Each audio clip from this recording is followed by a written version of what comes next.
ചോദിക്കുന്നു, ഞാൻ എൻ്റെ വീട്ടിൽ നിന്ന് മരിച്ചിറങ്ങിപ്പോകുന്ന ദിവസം, അല്ലെങ്കിൽ എവിടെയെങ്കിലും വെച്ച് ഞാൻ പോകുന്ന ദിവസം, ആ യാത്ര തിരിച്ചതിൻ്റെ പേരിൽ ആരും എന്നോട് അയാൾ എന്തുകൊണ്ട് എന്നോട് പറഞ്ഞില്ല എന്ന് ചോദിക്കുന്ന യാത്രയാണ് മരണത്തിന്റെ യാത്ര എന്ന് പറയുന്നത്.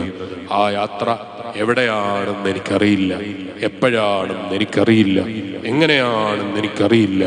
മെനഞ്ഞാന്ന് രാവിലെ വീട്ടിൽ നിന്നിറങ്ങുമ്പോൾ ആരോഗ്യവാനായി ഇറങ്ങിയവൻ വീട്ടിലേക്ക് പിന്നെ കയറി വരുന്നത് സ്വന്തം കാലിലല്ല, മയ്യത്ത് കട്ടിലിന്റെ കാലിലായി.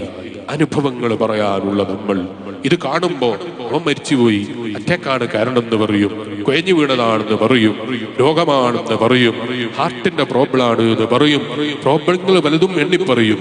പക്ഷേ പ്രോബ്ലങ്ങളെ തടഞ്ഞു നിർത്തിയിട്ട് മരണത്തെ തടയാൻ ഇന്ന് വരെ ഒരു ശാസ്ത്രത്തിനോ, ഇന്ന് വരെ ഒരു സാഹിത്യത്തിനോ, ഇന്ന് വരെ കഴിവുകൾക്കോ, ഇന്ന് വരെ ഇന്റർനെറ്റുകൾക്കോ ഒന്നിനും സാധിച്ചിട്ടില്ല. അത്